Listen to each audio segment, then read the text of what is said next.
Yo, what's up, my boys?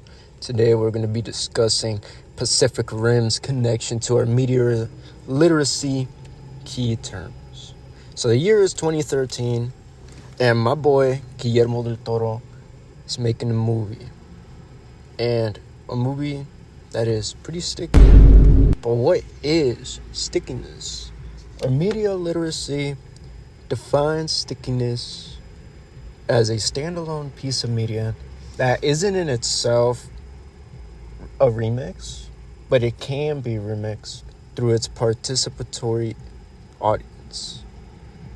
Today we're also going to be talking about how my boy Guillermo del Toro, bro, you not know the big T like that. Bro, I know him like that, bro.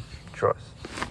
But anyway, so look, we're going to talk about how he uses participatory culture, media spectacle, media identity culture, lighting, theme, tone, positioning, environment, and many other things to make this movie as good as it is. But yeah, let's get into it. First thing we're going to talk about is the genius behind the characters. He made it so all the countries of the world came together and therefore made this unique technology possible. So it really made these battles appear that much more realistic. On one hand, we have the oldest Jaeger, Cherno Alpha, which is also the clunkiest and the most heavily armored. Makes it have that much more aura. And then on the other hand, you have the much slicker Striker Eureka, which is supposed to be the most advanced Jaeger at the time, made out of lighter materials like Kevlar and carbon fiber.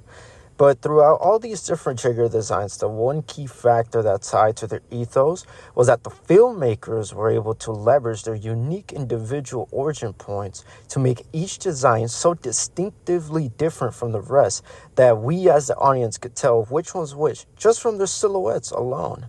This really showed how the audience played a role in the network culture about the movie just because the designs were simply so unique from the rest, which is just an absolutely crazy thing to do in this movie. And the craziest part is that this exact same concept was applied to the kaijus as well. Because in Big T's opinion, the money shot of the movie was when the audience finally saw the monster. So instead of the kaiju being fodder for the Jaegers, they were designed to be also their own lovable and special little creatures. The design team had little models based on them, given them by Big T himself. They were all based off real world animals. Oh, and guess what? They also have silhouettes. And not gonna lie, what he did with these characters was just so amazing. The way he created all of these is what I think made the movie have the spreadability it does. Bro, just look at this clip, bro.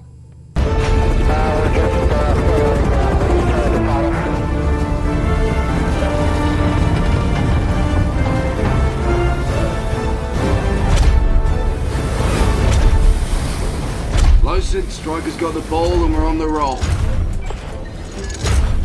Losing! Near positions and awaiting your orders. Remain in the Miracle Mile, engage at your discretion. Guys, keep your eyes open. These Category 4s are the biggest we've ever seen, both in size and weight. Cherno Alpha reaching target zone. Disengaging transport.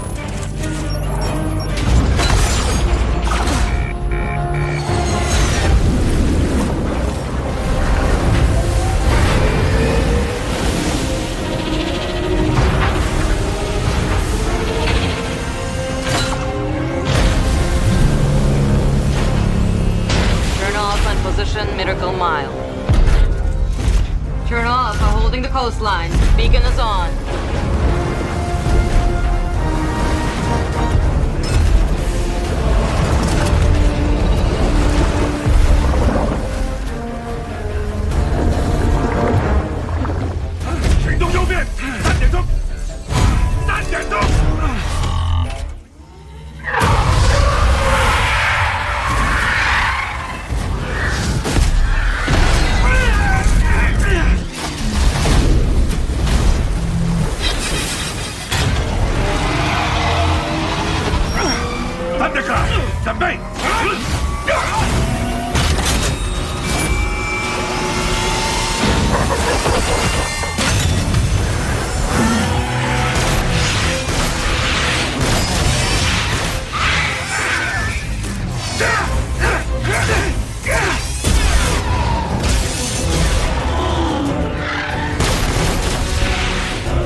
Typhoon and Alpha are in trouble. We're moving in. You are to hold your ground. Do not engage. We need you to carry that bomb.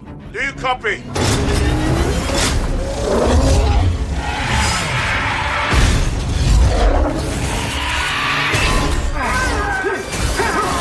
Jesus, we can't just sit here and watch him die. Come on! Screw this. Listen, we're moving in now.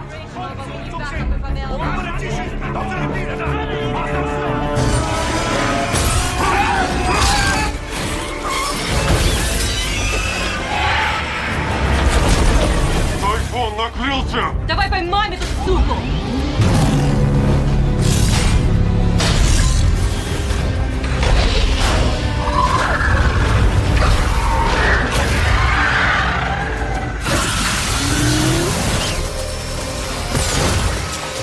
Turn off, or we've been hit with some type of acid! Come on! Solve has been compromised! We need backup immediately! Just hold on, Shadow. We're on our way.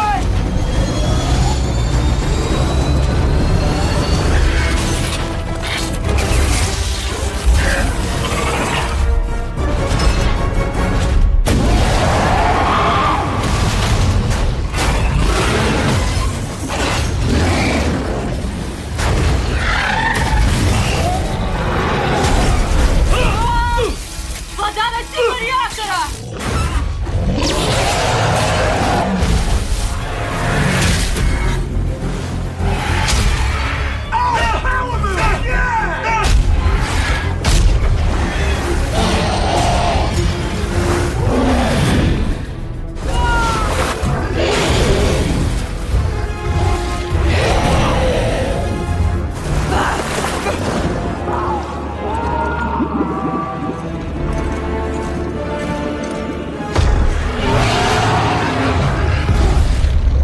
Like, I know you guys saw that.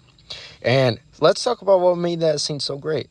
So one of the first things was the animation of the water. I don't know if you guys know how hard water is to animate. The way it works is that they use these points. They pull around and mimic the way that water in real life would flow and feel and behave in real life. And they use millions and thousands of these points, and it just really goes to show how much detail they use in this movie. Because when you have this much water, it's going to take actually tens of millions of points.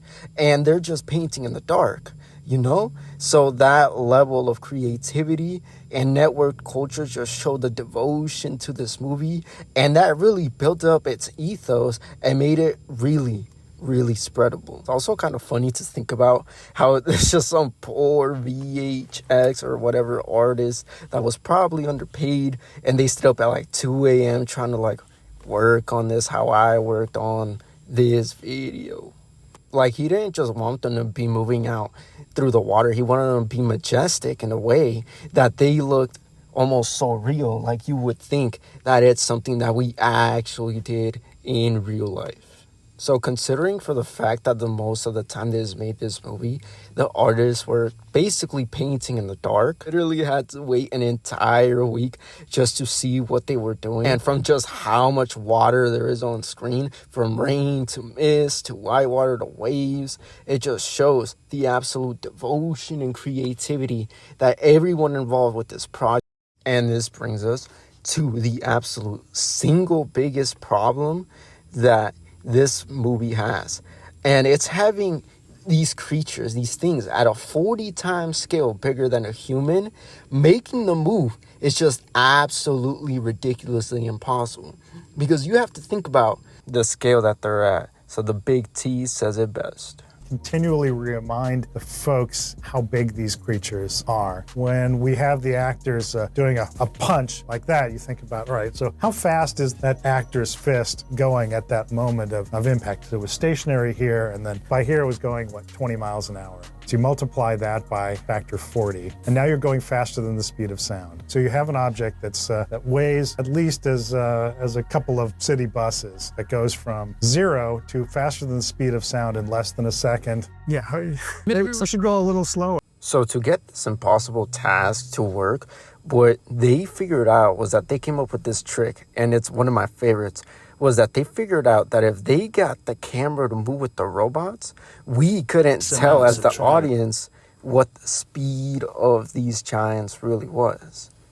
So the fact that they were able to do it and make these things move the way they do just really shows how, unlike other robot movies, where after a certain little bit, you kind of can't really tell what's going on, these guys, they are just so wonderfully designed that it really doesn't matter.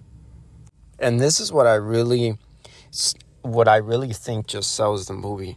Because instead of it being just some AAA movie designed to sell toys, he uses passion, brilliance for this movie. This movie uses Kairos. Like, in the way the entire movie is built up upon this great existential threat is really literally just Kairos. He's building it up so there's actual stakes and something us as the audience has actually something to worry about. That's what I feel is the role of the audience in this movie. He just shows instead of telling us, and he uses that passion to make this movie as spreadable as it is. And this is what I think Pacific Rim has connection to our media literacy terms. Because as Big T said it best, no one's gonna care if it looks cool.